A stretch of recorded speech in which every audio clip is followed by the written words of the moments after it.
Bonjour à tous. Comme tout le monde n'a pas pu participer à nos réunions d'information sur la PAC 2023, sur le thème quelle stratégie adopter pour mon exploitation pour les années à venir, nous vous proposons une version filmée qui va être présentée par ma collègue Viviane Roche et moi-même. Nous sommes conseillers d'entreprise à ADO. Au niveau du calendrier de la PAC, la nouvelle programmation démarre en 2021, mais n'a pas pu se mettre en place dans l'état tel qu'elle va être pour 2023. Donc, elle va s'appliquer pour 5 années à partir de 2023. Au mois de juin 2021, le 28 juin 2021, les 27 États membres de l'Union européenne, ils se sont mis d'accord sur l'évolution, les grands principes de la PAC. Suite à ça, chaque pays doit préparer un plan stratégique national qui va être remis à la Commission avant la fin de l'année 2021. Les plans stratégiques des différents pays vont être validés courant 2022 et il va y avoir une application. L'application va se faire au 1er janvier 2023. Donc un règlement transitoire va être mis en place pour 2021 et 2022, étant donné que la PAC va démarrer au 1er janvier 2023. Et donc, ce règlement transitoire va permettre de prolonger les dispositifs actuels de la PAC, tout en se reposant sur le nouveau budget. Donc, il y a déjà la baisse qui va être prévue au niveau du budget global, donc qui va être appliquée pour les aides 2021 et 2022.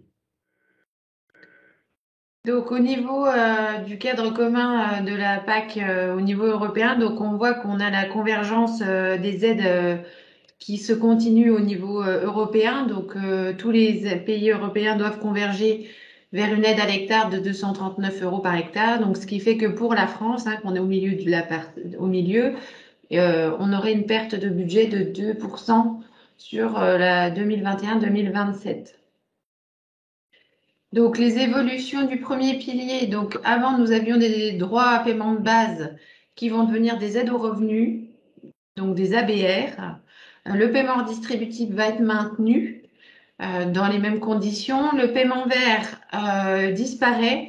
Ça va être maintenant des paiements des éco-régimes. Donc, on reverra sur la suite ce que ça devient. Les paiements GIAC étaient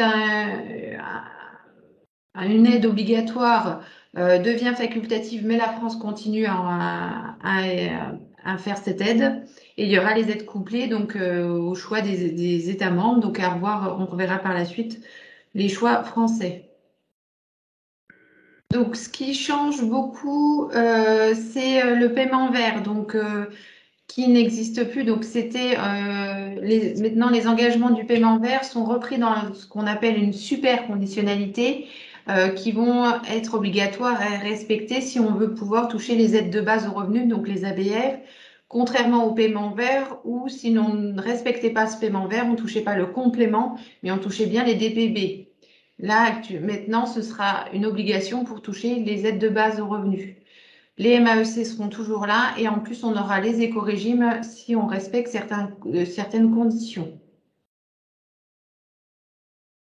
Donc, sur la superconditionnalité, comme nous avions dit, c'est la conditionnalité de base et le paiement vert qu'on retrouve dans cette superconditionnalité.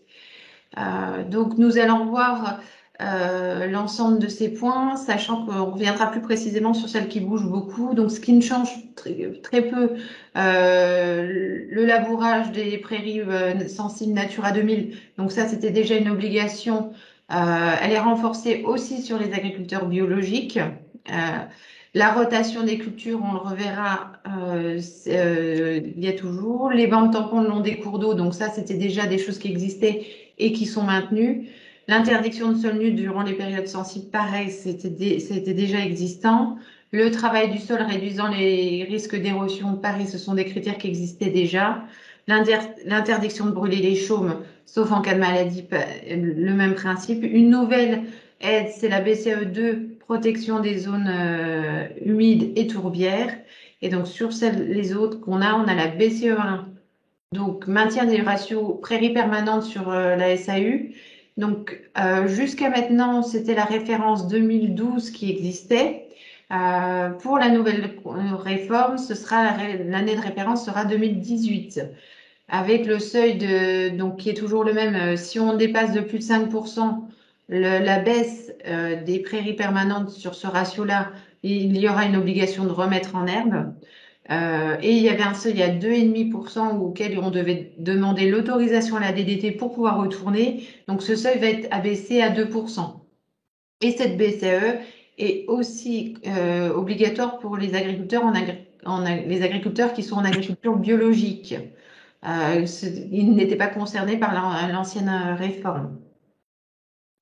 À noter quand même que pour cette BCE, au niveau des références, il va y avoir quand même une évolution assez importante au niveau des prairies, puisqu'en 2012, il y avait beaucoup de prairies temporaires qui étaient en place depuis un certain nombre d'années, qui ne faisaient pas partie de cette référence.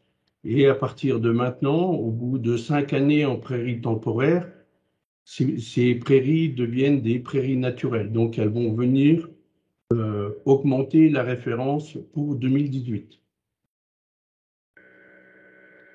Donc sur la BCE7, sur les rotations des cultures, donc c'est sur les terres arables, toujours le même principe, on regarde les terres arables, donc hors prairies permanentes principalement. Donc il faudra avoir au moins 2 points dans un barème, on verra, ce sera normalement un barème qui est proche des éco-régimes, donc il faut juste avoir un peu de diversité de culture, on verra dans les éco-régimes ce barème. Et il y a toujours des des dérogations pour ceux qui ont plus de 75% de leur terre arable en fourrage herbacé ou jachère ou légumineuse, ceux qui ont plus de 75% de prairies permanentes et herbes au sens large dans la SAU, ou ceux qui ont moins de 10 hectares de terre arable. Et il y aura toujours un système de certification maïs pour les monocultures de maïs. Donc bon, après, on ne doit pas en avoir beaucoup dans notre région. La principale évolution qui va être la plus contraignante sur cette nouvelle réforme, c'est la BCAE 8. Donc, ce sont par rapport aux surfaces non productives sur terre arable. Donc, on regarde bien les terres arables, donc tout ce qui est en culture, prairie temporaire, jachère. Donc, on regarde ce ratio-là de terre arable et il vous faut au moins 4% d'éléments non productifs. Donc, ça ressemble à ce qu'on avait en SIE, mais tout ce qui est culture dérobée, culture fixatrice d'azote et quelques bords de forêt avec production et surface agroforesterie, plus de quelques autres cultures, ne compte pas dans SIE. Donc, ce qui comptera, c'est tout ce qui est haies, bords de bois, bandes tampons, bordure de champs, le long des forêts sans production. Donc, tous ces ratios-là, on va regarder ce que vous avez et il faut avoir au moins 4%. Donc, ce qui fait que souvent, on est obligé d'avoir de la jachère pour atteindre ces 4%. Si on n'atteint pas les 4% avec jachère, haies, arbres, bordures, les bordures que vous avez, il y a possibilité d'avoir un autre ratio à 7%, où là, dans ce cas-là, on compte bien les cultures dérébées, les cultures fixatrices d'azote, sans phyto, toujours. Par contre, il y a quand même, dans les 7%, il faut quand même avoir les 3% d'éléments non productifs sur la règle des 4%. Donc, hors culture dérobée, fixatrice d'azote, bordure forêt avec production, il faut bien que vous ayez des éléments non productifs pour 3%. Donc, ça veut dire que les jachères, il faut quand même mettre des jachères potentiellement pour avoir les 3%. Au niveau de nos exploitations, par rapport aux premières études que l'on a déjà pratiquées sur le terrain, les surfaces non productives représentent à peu près 1,5 à 2% de terres arables. Donc, comme Viviane l'évoquait, dans les deux cas, on va être obligé de réimplanter des cultures non productives. Donc, la culture la plus facile à réimplanter, ça va être la jachère. Donc, 3% d'éléments non productifs et vous pouvez compléter après par des cultures dérobées, des plantes fixatrices d'azote sans phyto toujours, les 4% qui restent. Mais il y a bien une base de 3% qu'il faut respecter. Avec toujours les mêmes dérogations possibles, hein, comme précédemment, sur ceux qui ont moins de 10 hectares de terres arables, ceux qui ont des surfaces en herbe de plus de 75% ou des terres arables avec principalement de l'herbe, donc prairies temporaires, légumineuses et jachères. Donc, sachant que voilà, il faudra bien maintenir ces éléments parce que si vous ne respectez pas la BCAE 8, vous n'avez pas le droit aux aides de base ou avec des pénalités en tout cas, sachant qu'on n'a pas encore les règles des pénalités, mais ça sert bien de base pour toucher vos aides, contrairement au paiement vert où c'était le complément que vous ne touchiez pas. Donc, il y aura toujours l'engagement de maintien des éléments topographiques, hein, tout ce qui est haies, bosquets, marques étaient déjà protégés par l'ancienne BCAE 7, elles sont toujours protégées. Et avec l'interdiction de tailler les haies et les arbres durant la période de nidification des oiseaux, donc du 1er avril au 31 juillet. Ça, c'est des règles qui ne changent pas. Au niveau des choix retenus pour les PSN français, donc l'aide de base aux revenus, donc vos anciens DPB, vont devenir des droits. Donc les DPB sont transformés en aide de base aux revenus avec continuité de la convergence, donc de 2023 vers 2025, où en 2025 on doit atteindre 85% de votre valeur, de la valeur nationale. Donc il restera 15% de votre valeur historique, 85% de la valeur nationale, avec toujours limitation de 30% des pertes. Sachant qu'on verra un tout petit peu plus loin, sur 2023, vous allez avoir vos aides de base de revenus qui vont augmenter par rapport au montant 2021 et 2022, car l'enveloppe globalement des aides de base aux revenus va augmenter un petit peu, car le paiement vert va diminuer, les éco-régimes ont une baisse d'enveloppe par rapport au paiement vert. Donc, ça va créer un petit peu d'enveloppe sur les aides de base aux revenus. Concernant le paiement redistributif, ça reste toujours la même règle des 52 premiers hectares avec toujours le même budget. Le soutien à l'agriculture, à l'installation, le budget augmente de 1 à 1,5% et ce qui va faire qu'il y aura une revalorisation. Par contre, ce sera plus les 34 premiers hectares qui seront primés, ce sera un forfait de 4 000 euros quand on a un JA dans la structure, avec transparence pour les GAEC. Donc, l'objectif français, c'était de ne pas baisser de plus de 4% les aides par grande filière ou par territoire. Par rapport à ça, l'implication, l'évolution des aides va rester beaucoup plus aux régions, contrairement à la programmation précédente, où avec la convergence, hein, où on est passé jusqu'à 70% de convergence, beaucoup d'aides du nord de la France, principalement, sont descendues vers le sud de la France. Que là, on va avoir des aides qui vont globalement se maintenir dans les régions.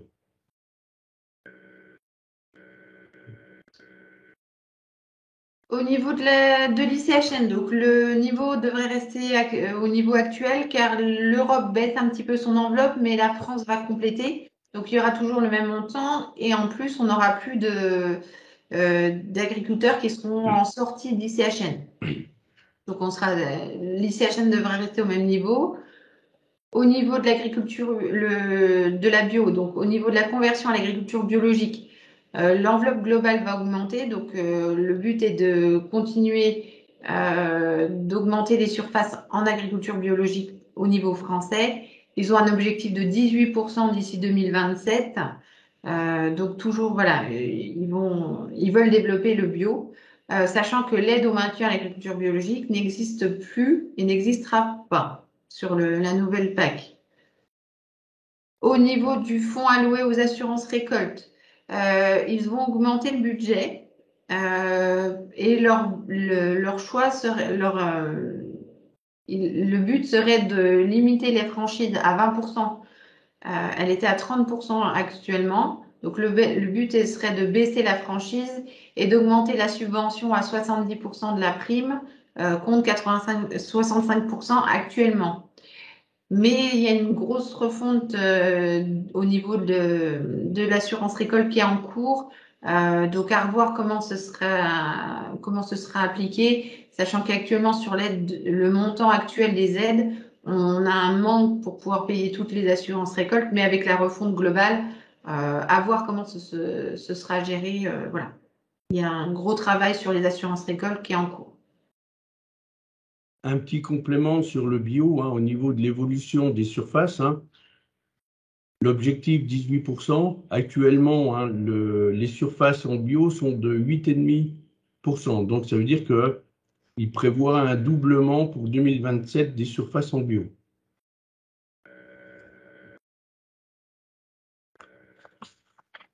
Alors, le premier pilier, donc comme on a vu précédemment, un budget qui baisse de 2%. Donc, le paiement JA, donc on a une augmentation de l'enveloppe à 1,5%. Le paiement distributif, on reste au même niveau. Je vous avais expliqué tout à l'heure, donc le paiement vert qui représentait 30% de l'enveloppe va passer à 25%, ce qui explique que le paiement de base augmente pour l'aide de base aux revenus de 44% à 48%.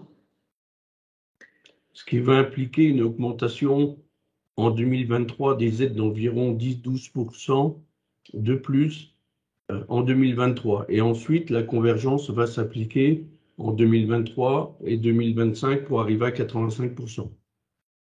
Et les aides de couplées restent donc à 15% de l'enveloppe. Si on part sur les éco-régimes, donc comme on avait vu, donc le paiement vert disparaît au profit de la superconditionnalité et des éco-régimes. Donc les éco-régimes, on pourra soit ne pas respecter, on ne touche pas de complément, soit on est à un niveau standard, donc on peut aussi entendre parler du niveau 1, on serait aux alentours de 60 € par hectare, ou à un niveau supérieur, donc le niveau 2, où on serait à 82 € par hectare. Sachant que ce sont des montants qui sont annoncés en fonction de projections du nombre d'agriculteurs qui n'auraient pas d'éco-régime, qui seraient en niveau 1, niveau 2. Donc, plus il y aura d'agriculteurs qui atteindront le niveau 2, plus l'enveloppe globalement reste la même. Donc, il y aura des mouvements sur les montants unitaires des aides. Donc, il y a 3 possibilités pour rentrer dans les éco-régimes, soit par les pratiques, soit par la certification, soit par les infrastructures agroécologiques, avec une possibilité de top-up sur les voies des pratiques agroécologiques et certification. Donc, à chaque fois, un niveau 1, un niveau 2 sur chaque pratique. Donc, si on regarde sur la voie des pratiques, il faut respecter des ratios sur trois critères. Donc, les surfaces en culture permanente, principalement les vignes et l'arboriculture. Donc, il faut soit avoir 75% d'interrants en herbé pour être en niveau 1 ou 95% d'interrants en herbé pour être au niveau 2. Les surfaces en prairie permanente, donc il faudra labourer moins de 90% de la surface en prairie permanente pour être en niveau 2 et entre 80 et 90% de non-labour des prairies permanentes pour être en niveau 1. Et sur les terres arables, il faudra une diversité d'assolements, donc avec un niveau de points à atteindre, 4 points pour être en niveau 1 et 5 points pour être en niveau 2. Sachant que pour atteindre le niveau 2 et être payé en niveau 2, il faut bien être en niveau 2 sur les 3 critères. Si on a un des critères où on est en niveau 1, on sera payé au niveau 1. Si on a un des critères où on ne respecte pas du tout ces niveau 1 ou niveau 2, on ne touchera pas du tout d'éco-régime. C'est bien l'ensemble des points pour atteindre l'éco-régime. Avec un bonus haies qu'on pourrait avoir si on atteint 6% de haies sur les terres arables et 6% sur les prairies permanentes. Donc, sachant que dans nos régions, on ne devra pas avoir beaucoup de... dans les études qu'on a fait, on n'atteint pas les 6% en général sur terres arables. Au niveau des prairies, pour compléter, pour calculer ce ratio-là, la première année, hein, ça va être calé soit sur l'année peut-être 2020 ou l'année de référence 2018 pour pouvoir calculer ce ratio entre le 80 ou le 90%.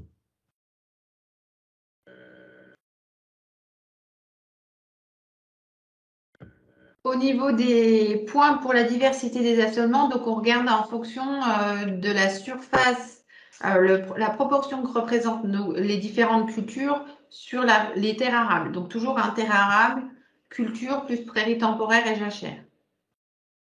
Donc on voit que sur nos cultures,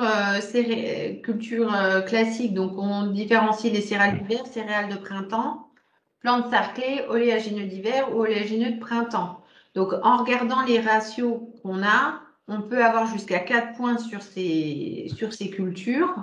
Et après, on va regarder la proportion de prairies temporaires et jachères ou la proportion de prairies permanentes ou de fixatrices d'azote. Donc, on voit que pour atteindre les 4 points, il faut les 5 points, il faut des cultures, mais il faudra aussi soit une part d'herbe dans la SAU ou des plantes fixatrices d'azote. Donc, sachant que voilà,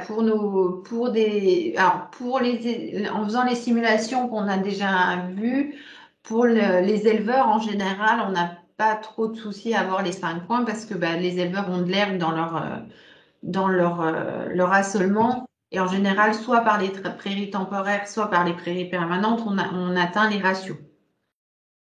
Pour des céréaliers purs, pour avoir le niveau supérieur, il faudra potentiellement revoir les assolements pour avoir une diversité de cultures pour avoir les 5 points. Ou les 4 points, si on reste sur des céréaliers qui sont restés sur nos rotations classiques, colza, blé, orge, on voit qu'ils n'atteignent pas les 4 points. Donc voilà, des assolements potentiellement à revoir pour respecter ces écorégimes.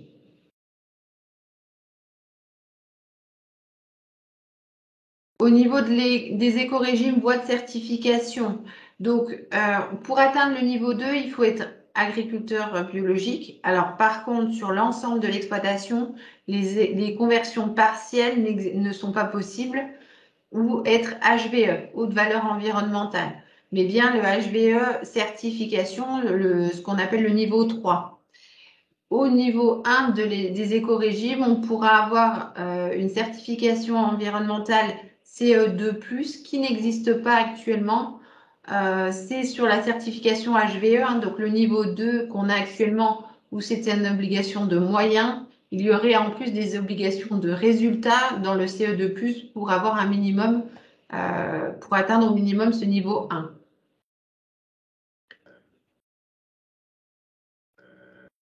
La voie des infrastructures agroécologiques, pardon. Donc, ce serait un niveau 1 ou un niveau 2. Donc, où le but, ce serait de regarder donc, ces éléments agroécologiques. Donc, le même principe que sur la superconditionnalité de la BCAE 8. C'était regarder les haies, les bois, les bords de bois, les bandes tampons, ainsi de suite, pour avoir 4% de ces éléments-là sur les terres arables. Et après, sur l'ensemble de la SAU, il faut avoir entre 7 et 10% pour être en niveau 1 et plus de 10% d'infrastructures agroécologiques sur la SAU si on veut être en niveau 2. Toujours, c'est hors culture dérobée, plantes fixatrices d'azote. Donc ça, c'est des critères qu'on aura, je pense, peu sur nos régions. C'est plus, on va dire, le bocage breton qui pourra l'avoir plus facilement dans leur type d'exploitation. Oui, ou des exploitations avec beaucoup d'herbes dans leur système. De l'herbe, des haies, qui permettraient peut-être d'arriver sur des taux comme ça. Mais c'est vrai qu'il va y en avoir très, très peu. Je te laisse compléter sur les aides couplées, Eric. Oui, si tu veux. Les aides couplées, hein, donc 15%, hein, ce qui va être consacré dans du budget, hein, c'est ce que l'on a actuellement. Par contre, il va y avoir une évolution au niveau du montant des aides. Hein. il va y avoir une hausse qui est prévue pour les protéines végétales, donc qui passerait de 2 à 3,5 d'ici la fin de la programmation. Les petits producteurs de légumes et de fruits rouges se verraient octroyer une aide d'environ 1 600 € par hectare pour les surfaces qui seraient comprises entre 0,5 et 3 hectares. Par contre, à budget constant, étant donné que on a une aide aux protéines qui progresse, l'aide animale va baisser tout au long de la programmation sur les 5 ans, et le budget va passer de 12,6% à 11%. Ensuite, toutes les autres aides couplées végétales, des aides qu'on n'a pas dans notre qu'on n'a pas dans notre région, tout ce qui va être blé dur, riz, houblon, chanvre, pommes de terre féculières, semences de graminées, et fruits et légumes transformés sont maintenus. Donc nous, c'est des aides que l'on n'a pas beaucoup dans nos exploitations. Au niveau des protéines, donc il va y avoir une aide qui va être couplée aux légumineuses à graines et légumineuses fourragères déshydratées ou semences pour 104 €. Donc il y a les protéagineux, tout ce qui va être pois, févrole, lupin, le soja, les mélanges de céréales et de protéagineux si c'est supérieur à 50% à l'implantation, les légumineuses fourragères pures destinées à la déshydratation et à la production de semences, donc luzerne, trèfle, sainfoin. On va avoir une aide couplée aux légumineuses fourragères, 131 € par hectare, plus 24 en zone de plaine et piémont. Donc, en culture principale, l'année de la demande d'aide, la luzerne, trèfle, sainfoin, et en mélange légumineuses fourragères entre elles ou avec d'autres cultures. Donc, les surfaces légumineuses et graminées sont éligibles uniquement l'année du semis. Au niveau des animaux, pour l'aide aux vins et caprins, c'est une aide qui est maintenue. L'aide aux bovins, on va vous appliquer une baisse de 13% progressivement entre 2022 et 2027 pour alimenter, comme je vous ai dit précédemment, l'aide aux protéines. Alors, il y a une grosse évolution au niveau des aides. Actuellement, les aides, vous avez l'aide là-bas, aide aux bovins laitants, ou l'ABL, aide bovin laitière. C'est une aide qui est à la vache. Là, on va avoir une aide qui va être appliquée aux UGB. Et donc, les UGB qui vont être détenus, ça va être les animaux qui ont plus de 16 mois et qui seront au moins présents 6 mois sur l'exploitation. Donc, seront intégrés pas que les vaches, mais aussi tout ce qui va être lié à l'engraissement. Et pour calculer les UGB, eh bien, on va prendre les animaux entre 6 et 24 mois à 0,6 UGB et les animaux de plus de 24 mois à 1 UGB. Donc, par contre, il reste encore la période de référence à définir pour déterminer les 6 mois de détention des animaux. Et donc, un animal qui n'est pas pris en compte sur une année pourra être pris sur l'année N+1, puisque si on n'a pas 6 mois de détention sur l'exploitation, quelqu'un qui achèterait par exemple un bovin à l'engraissement et qu'il l'aurait depuis 5 mois, il ne serait pas pris en compte, les UGB ne seraient pas pris en compte l'année N, mais par contre, il serait pris en compte, la part des UGB sur l'exercice suivant serait pris en compte. Et on va voir au niveau des UGB 2 types d'aides. Donc, on va parler d'UGB fort et d'UGB faible. Alors, les UGB forts, ça va être des UGB qui vont être liés plus aux troupeaux allaitants, les UGB faibles, plus les UGB liés aux troupeaux laitiers ou mixtes. Donc le montant pour les UGB forts, il est prévu à 110 €, dans la limite de 120 UGB, et avec un chargement inférieur à 1,4 UGB par hectare de SFP. Et les UGB faibles, 60 € dans la limite de 40 UGB. Alors, par rapport à ça, on va avoir des incidences sur nos exploitations. Parce que les exploitations qui ont beaucoup de vaches allaitantes, actuellement, on primait des vaches jusqu'à 140 vaches allaitantes. Le fait de passer sur 120 UGB, ça va diminuer. Et donc, on va avoir une diminution pour les troupeaux allaitants.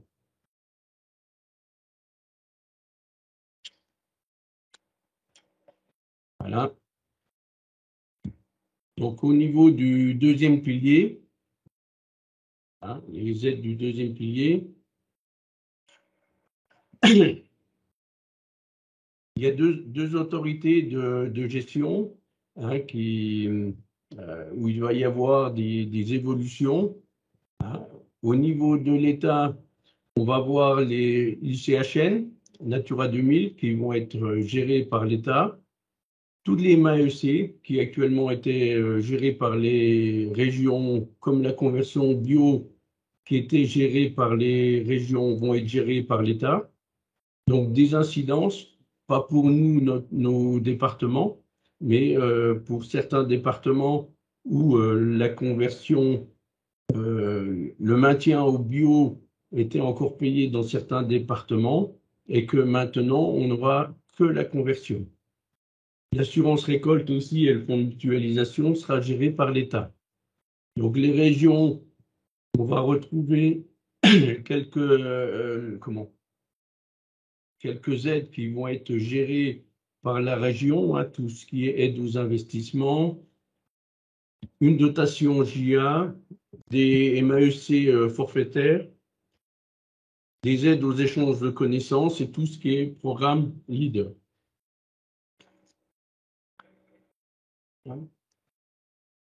Les MAEC, donc il y a 260 millions d'euros de crédits européens en moyenne annuellement.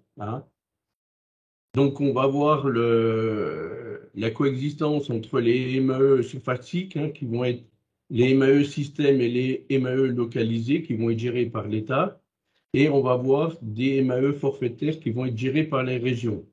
Donc, c'est des MAE pour lesquels on ne connaît pas encore bien le cahier des charges. On va avoir des MAE C transition, des MAE pour la protection des races menacées et des MAE pour l'apiculture. On va avoir, bien entendu, comme dans le passé, ça va être des contrats qui vont être établis sur 5 ans. Il va y avoir dans les MAE, plusieurs niveaux d'engagement pour certaines MAEC. Et ce qui est nouveau, c'est qu'il y aura un diagnostic obligatoire et une formation à suivre dans les 2 ans.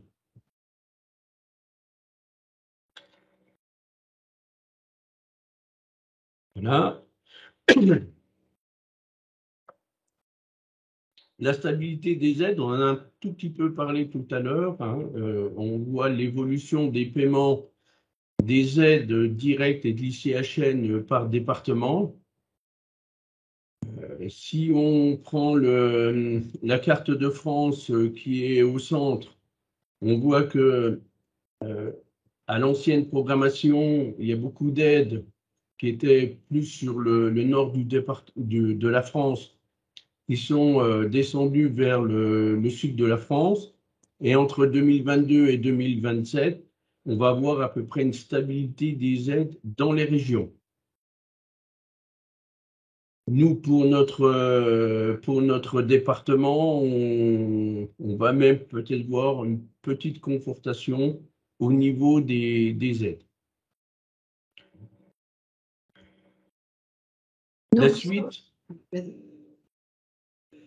Donc, sur les dernières définitions qu'on a à repréciser, hein, donc, alors, ce qui a été donné il n'y a pas très longtemps, l'agriculteur actif.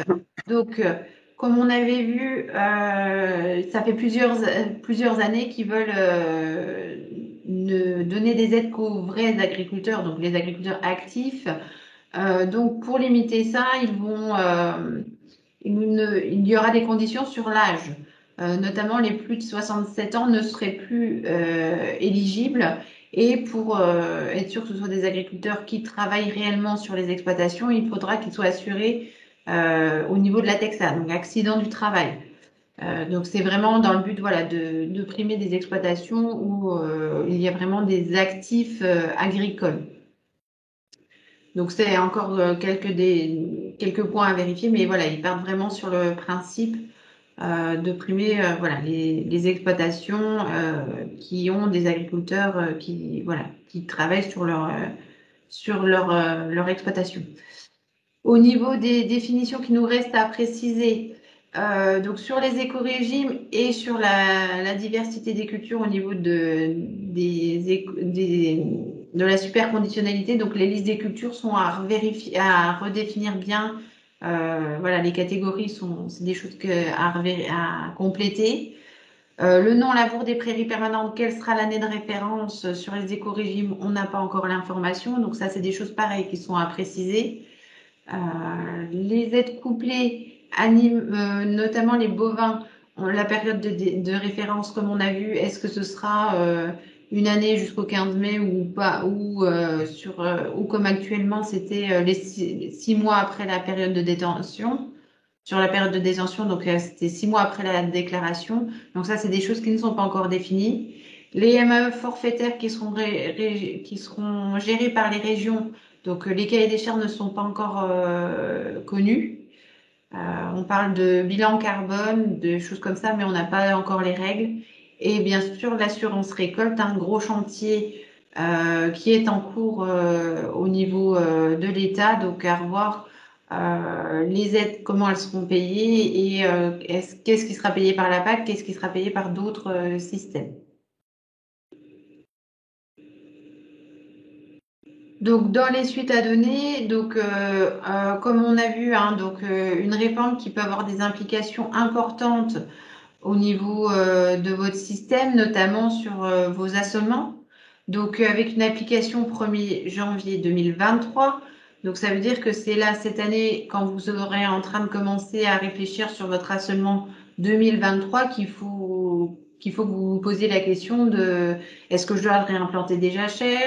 Ma diversité des assolements, quelle part il faut que je mette pour chaque culture. Donc, c'est pour ça que nous, on vous propose on a acquéri au niveau du CNCER, donc au niveau national des CER France, un simulateur PAC 2023 que nous avons auprès de nos conseillers pour pouvoir vous aider dans vos réflexions de faire les calculs du respect de ces différents critères, BCAE 8, éco-régime notamment, et pour pouvoir voilà, vous accompagner sur votre réflexion de votre assommant. Donc, il est en place dès maintenant. Et on peut aussi voilà, faire des simulations avec différents assomements. Voilà, on peut faire différentes hypothèses en fonction de vos besoins.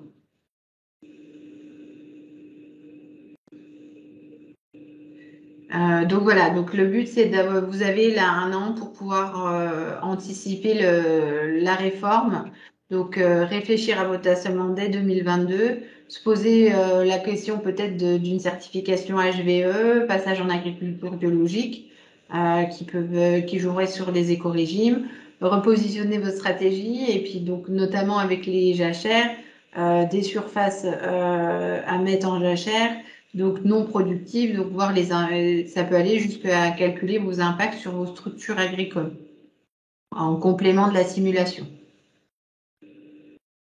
Donc n'hésitez pas à nous recontacter dès maintenant pour pouvoir prendre des rendez-vous avec nos différents conseillers sur les secteurs pour pouvoir analyser l'impact de cette nouvelle réforme sur 2022 pour que vous soyez prêts pour 2023.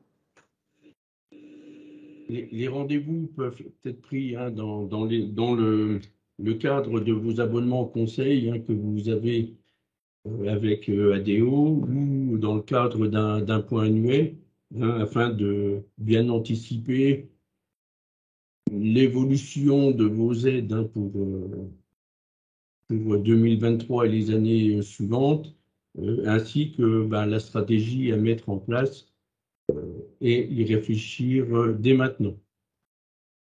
Après, ça peut être des missions complémentaires si vous n'avez pas d'abonnement conseil ou point annuel, bien sûr. Et bien sûr, si vous avez besoin de faire plusieurs études, voilà, à revoir en fonction du temps passé et de vos besoins, bien sûr. Donc, nous en avons fini pour cette présentation. N'hésitez pas à revenir vers votre comptable, vers votre conseiller pour plus de renseignements. Bonne journée. Merci.